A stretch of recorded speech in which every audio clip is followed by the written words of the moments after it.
to the Research Spotlight. My name is Tisha, and on this platform, we celebrate researchers, and they also share with us some of the cool stuff they are doing. Today, I have the amazing pleasure of speaking to a very wonderful gentleman who is so passionate about the climate. And so, if you've got questions about the climate and the environment, just drop them in the comment section, right? So, my guest for today is soon to be Dr. Frederick Otu-Larbi. He is a PhD researcher at the Lancaster University in the United Kingdom. Welcome, Mr. Otu-Larbi. Thank you very much, Tisha, and pleased to be here. Yeah, how are you feeling today? I'm very well, thank you. How about you? I'm fine, thank you. So, how is the weather in the UK? It's been sunny today. Wow. We've been enjoying a bit of sunshine, which is not too usual for the UK. We're used to a lot more rain than sunshine. Rain. So. Well, that's good to know. So, talking about the weather, have you always wanted to be a climate research scientist, or is something that just came? Not necessarily. So, I actually started as a physics student back in University in 2007. Mm-hmm. And then after a year in physics, the department was introducing a new course in atmospheric sciences, so meteorology and climate science. And I have had interest, especially in anything to do with astronomy, weather, and so. So I opted to go into the meteorology and climate science course. And then a few of us were selected to start that course. So we were the pioneer students for meteorology and climate science, which set me off on a career or a path towards being a climate scientist and a weather man. Great. So the journey started on the campus of University. But when you were in the primary school or JSS, what was your dream? What did you want to be? Do I actually remember? I think I wanted to be go into business. So I can tell you an interesting story. Mm-hmm. When I wanted to actually go to University, to secondary school, I'd wanted to do business, but my grandfather convinced me to do science with the excuse that I could always do business later on. If I get a science degree and want to branch into, say, an MBA mm-hmm. or any business-related courses, then I could go and do that. It's exceedingly hard to do the opposite. Yeah. As to do a business course in secondary school, mm-hmm. maybe do a first degree in business, and then switch to science or engineering. That's almost impossible. Or very difficult. You need to go back and do a lot of science.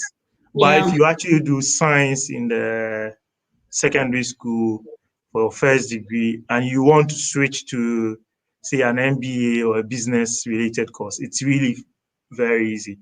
So that's how my grandfather actually managed to move me from a business-related person to science. God bless his soul. Yeah. So do you regret listening to your grandfather? No, not at all. Not at all. I mean, with hindsight, he was right. He had there's the proverb that says what an old man sees mm-hmm. Lying down. Yeah. A child cannot see even if he's on top of the tallest tree. It's mm-hmm. a Iroko tree. So with hindsight, he was right. Yeah. He was right. Yeah. Okay, so you moved from physics to climate science, right? And what inspired you to do that? Because some of your classmates continue to do the physics, but you moved. So where did you take that? Yeah, because So I've always been interested in things to do with astronomy, in things to do with what's happening in the sky above us, and so on. So when that opportunity came, I was interested. I was happy to have a go at it. And again, because it was new, the job prospects Mm-hmm. are usually higher Yeah. after you've done something that is novel or new in Ghana. So that was an additional motivation. And then finally, I thought it was an opportunity to study something that could be useful, especially to farmers, Yeah. as weather is very important in the kind of rain-fed agriculture that we have in Ghana. Great. So you are a PhD student, and so what problem is your research work solving? I mean, So I know that climate science is quite broad. So maybe if you would be specific, so that we know exactly what problem you are solving. yeah, so PhDs basically we have a huge title, but in the end you actually study something very very small. Hmm. Um, what I'm currently studying is the impact of stress, that is drought and pollution on plants. So Mm-hmm. how drought affect plants in terms of their productivity and how they grow, and then also how that affects pollution affects plants, how they grow, their productivity, and then in exchange, how the plants also affect the climate. So plants emit something called biogenic volatile organic compounds, BVOCs, into the atmosphere, which has impacts on the climate. So weather, climate, so on. So I'm looking at that interaction. How is the atmosphere affecting the plants? How is the plant affecting the atmosphere? Wow, interesting. So, what are some of the challenges that you face with this work you are doing? In terms of challenges, I would say some of it will be common to most people. Sometimes you do an experiment that doesn't go as you expected. So mostly I do modeling. So Hmm. I write Program? codes, and then I use observations to try and understand what's happening in reality, and then I project for the future. So sometimes you set up an experiment, you thought about what goes into that experiment, but you actually do the experiment and it doesn't come out as you expected. The output isn't what you expected. So you need to go back, look at what went wrong, and then redo your experiment. Um, that's some of the challenges that I believe not just me, but every PhD student encounters. Yeah. So, I mean, when you are doing the modeling stuff, do you have in mind a particular location? For example, you are doing something that would benefit farmers. Do you consider Ghana or Africa or the United Kingdom where you are having your PhD? So for my work, I've actually been using data sets from different places. I haven't actually worked on anything in Ghana specifically, but the good thing with models and modeling is that once you've tested them, you've tried them, and so on elsewhere, you can then take the experience from what you've done Mm-hmm. to other locations. The knowledge you acquire by trying out your model in, say, the UK. Let's say I want to understand how drought affects corn yields. Now, that knowledge you get Mm-hmm. can then be transported to Ghana. Now, there may be differences in terms of the Yeah, climate because and so on, mm-hmm. but the fundamentals would be the same. So you can then apply that knowledge and that understanding to what happens in Ghana. Wow, that's interesting. So, how is I mean a typical day like for a researcher? You wake up in the morning and then There's no routine per se. As in, technically you are doing a 9 to 5 job as a PhD student. Or a researcher. You're doing a 9 to 5 job. So you go in the morning, and technically you're supposed to close by evening. But sometimes you leave very late. Sometimes you leave early. There are days where you have workshops, conferences to attend. These days, they are mostly online. So there are days where I have to attend maybe 2 or 3 online conferences or meetings and so on. So although it's a 9 to 5 job, technically speaking, you don't have a routine. As yeah. in, I go to the office every day. Sometimes you go to the office, sometimes you don't go to the office, and so on. It changes by the day. Even when you are in the office, sometimes you're working on a particular piece of work. Sometimes you're writing up for publication. Sometimes you're actually doing modeling work, or you're going to the lab. Those sort of. So the routine comes with the times. Okay. I can see, or I can imagine that sometimes it gets very stressful. So how do you manage the stress that comes with pursuing a PhD? Yes, there's a lot of stress, especially when things don't go as expected. Yeah. Now, on a personal level, I don't take things too seriously. As in, when something doesn't work, I leave it to one side and do something else. So if an experiment isn't working, I'd leave it to one side and then maybe do some writing or do some reading, and then come back to that experiment maybe after a week. And sometimes when you do that, you realize actually it was a very simple issue. But Yeah. then if you kept looking at it, it's like you're digging. You keep Mhm. digging into the problem, and it's a very simple solution and you miss it. So when things don't work, I tend to leave them to the side for a while, go and do something else. There's always something you can do.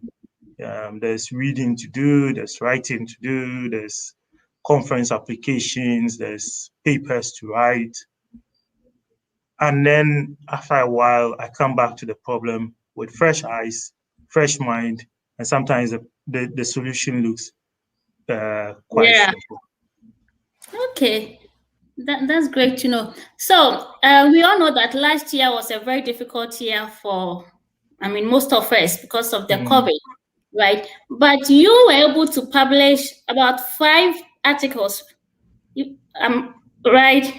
So Yeah, yeah, can you tell us a bit about that? Because I mean, I know last year brought a whole lot of mental challenges, difficulties, but you were able to do all these things. So tell us a bit about that and how yeah. you. So actually, although the papers themselves were published last year, the work for those papers started before then. So some of them would have started maybe in 2019 or 2018. And as I said, I usually have different streams of work Mhm. ongoing. I should also say some of those papers are co-authored. So there's a lead author, and I am providing either some modeling data or some analysis on that paper. So Mm.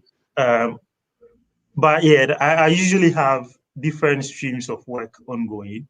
And so what happened was that last year, those streams of work kind of came together and got published in a closely how do we call it, one after the other. Mm. So it was kind of a good year, scientifically speaking. But that's because I had been doing some of the work prior to that. But yeah, so paper submissions, and because I was home, working from home, I had a lot of time to do my writing, to refine the ideas, get it around, get people to look at it, co-authors and so on, and then get them to the publishers. So yeah, it's been building up a bit, but then the 1 year at home actually offered the time to kind of write them out, put them together, and get them So in published. a way, the COVID was a blessing to you, right? Yeah, making the most, again, going back to, as I said, if don't overstress yourself too much, thinking, oh, there's COVID, all my plans have gone out of the way, I don't know what to do. Instead of despairing, you should ask, what can I do to fill in that time? Yeah. And in my case, it was working on my papers and getting them published. Well, we celebrate you for this, and we are very proud of you for this achievement. Well done, and keep up Thanks. with the good work. Thanks. Yeah, so there are some younger people who might be watching you, and they may also be thinking of, oh, I also want to, get a career as a researcher or do something about the climate. What would you tell such people? What should they know before they even think of starting or following your footsteps? Okay. Firstly, that research is passion driven. To actually do research and succeed, you need to be passionate about it. Mm. Because, as I said, you're trying to solve maybe a small problem, which may have bigger implications once you're able to deal with it. But then it will take a lot of time. It will take a bit of times when things fail and so on. And what drives you really is your passion. It's not a high-paying job, as you would know.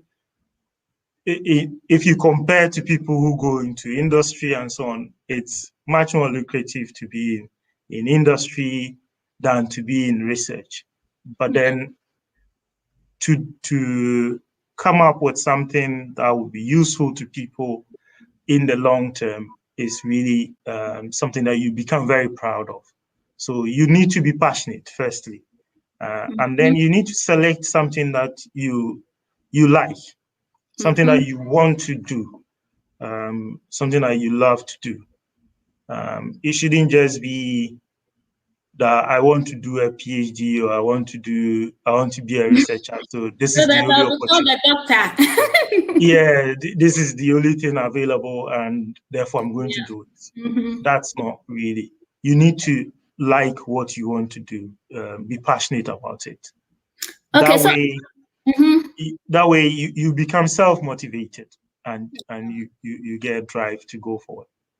so apart from being passionate about it, do you also have to be super brilliant? Because sometimes you can be passionate about something, but you may not have. You don't need to be super brilliant to do a PhD. Certainly not in my case. I'm not the most brilliant person, as you know. But the point is, the point is that I would say it takes a lot more of tenacity, okay, than brilliance. There are a lot of brilliant people who may start a PhD and not finish. And then there is the average Fred who understands that I want to do this, I want to finish it, and therefore stays the course and finishes it. So yes, you need the intellect. You need to be able to understand what you're doing, what the problems are, what the skills you need, and so on and so forth. And that is usually sorted out by the time you actually get a position, because PhDs usually go through an interview process and so on. And therefore, your supervisors and the school try to sift out and get people who have certain basic skills to do the work. Now, what's really needed once you've gotten in is the tenacity, that willpower to be able to finish it, to say, I've started the race and I'm going to finish. Yeah. It's an important skill to have, or mentality to have. Yeah, well, that's good to know. So let me take you a bit back again. To start a PhD, do you need to have published some papers in your master's? Not really. Not really.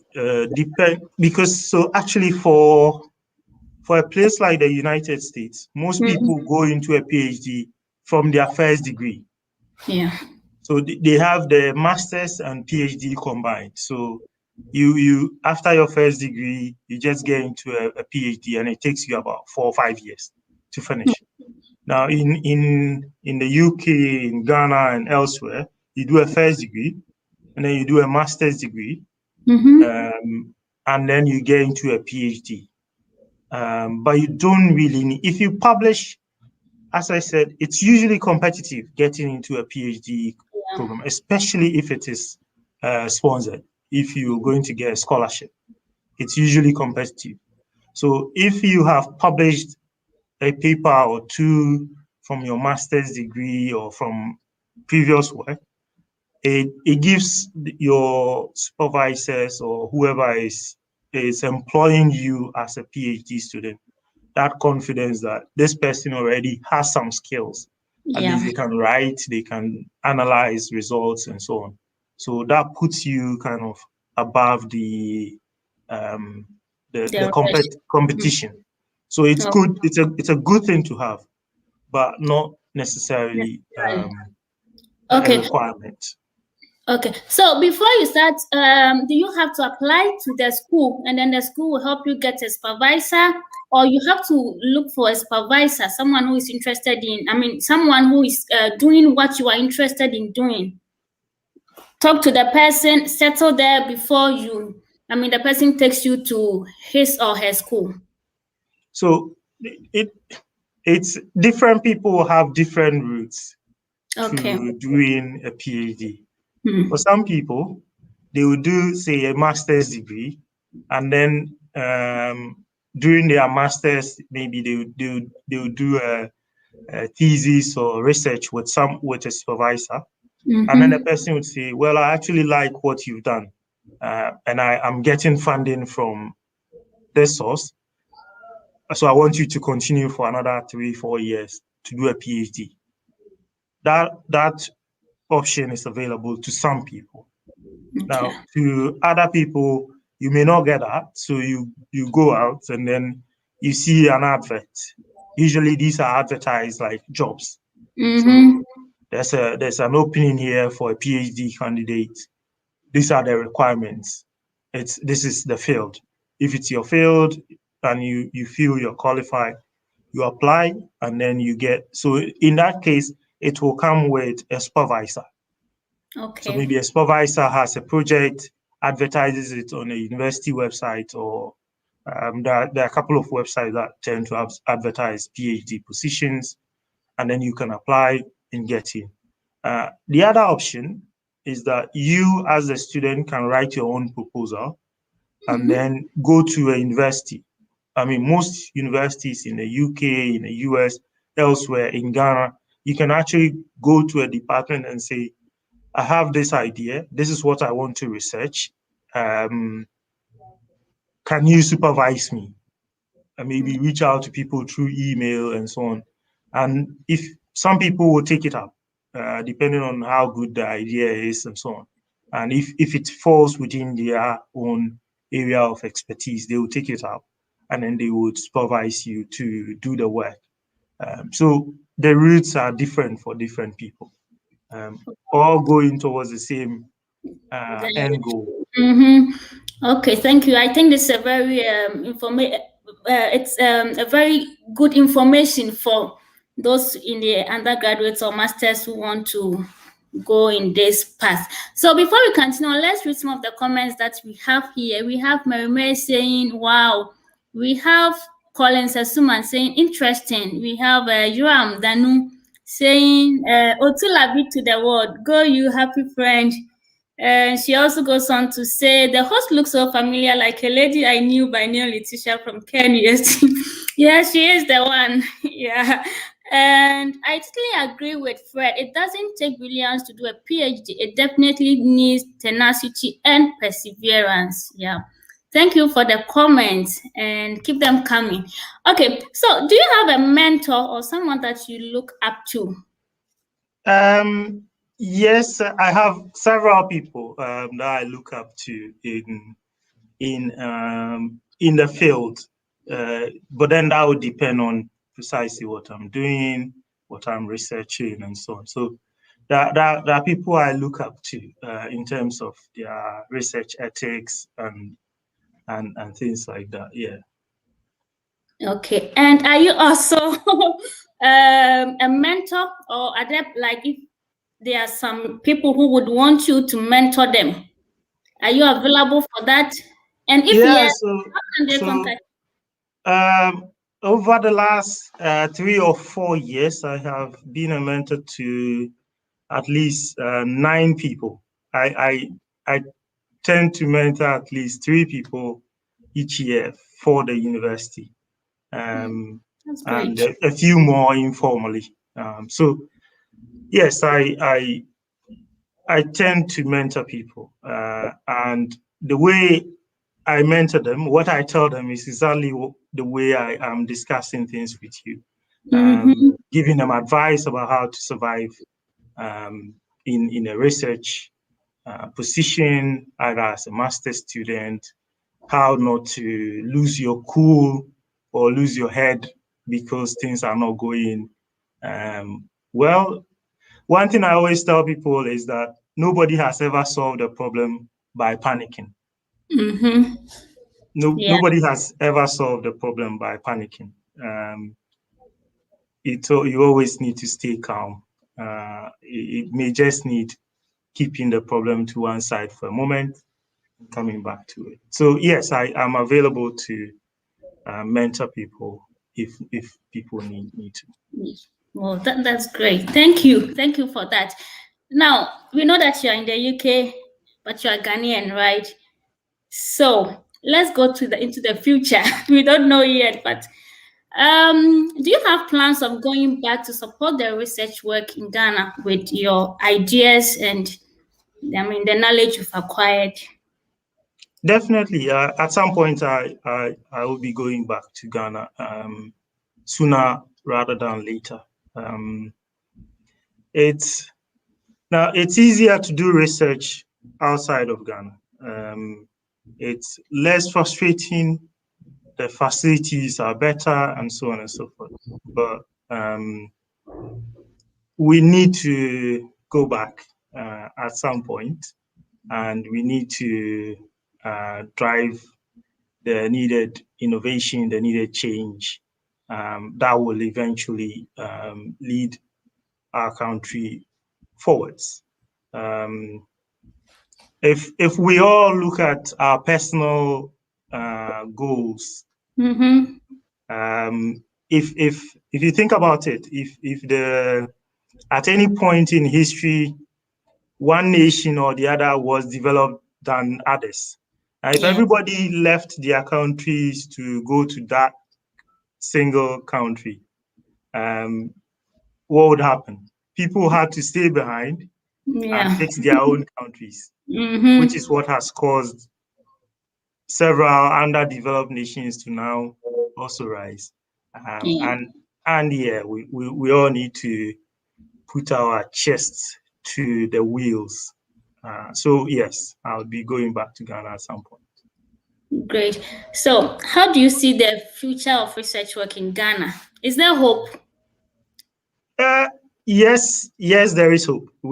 So long as there's life, we should have hope. I wish there was better funding for research. So throughout my almost 4 years here, my fee, stipend, everything else is paid. I've got facilities. As you can see in my office, there's so many desktops, there's so many computers. I've got access to high performance computing and so on in the university and externally and so on. So the facilities are available. Now, I wish we had the same in Ghana.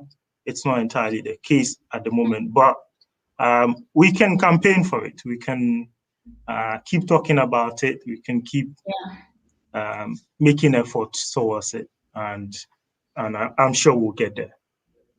Wow.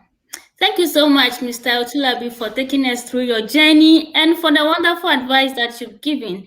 Now, our time is almost up. So what will be your final words to our viewers, especially the younger ones who are looking up to you? As I said, what you really need if you want to get into research is your passion and your drive. And then say, this is what I want to study. This is the input I want to make to society. This is the change I want to bring in society, and then go for it. Being a researcher wouldn't make you rich, but if you're able to solve a problem, now imagine the people who have solved the COVID, who have brought the COVID vaccine. Yeah. They are not the richest people, but I'm sure they go to bed each day. Very, very happy people that they've solved a crisis, a monumental crisis. That's the kind of motivation you need. Wow, that's great. Thank you so much. And continue with the good work. I learned a lot on your page on Facebook. I think last year you posted a lot about the climate, and I personally picked up some stuff that I'm doing to make sure that our environment is safe. So continue. Okay. Yeah, and maybe I should get back to that then. Thanks for that feedback. Yes, I learned a lot on your page last year. This year, I don't think you are doing it this year, but last year I learned a lot. Thank you so much for coming. And viewers, thank you so much for staying tuned to the end of the program, and see you in our next episode. Bye-bye. Bye-bye.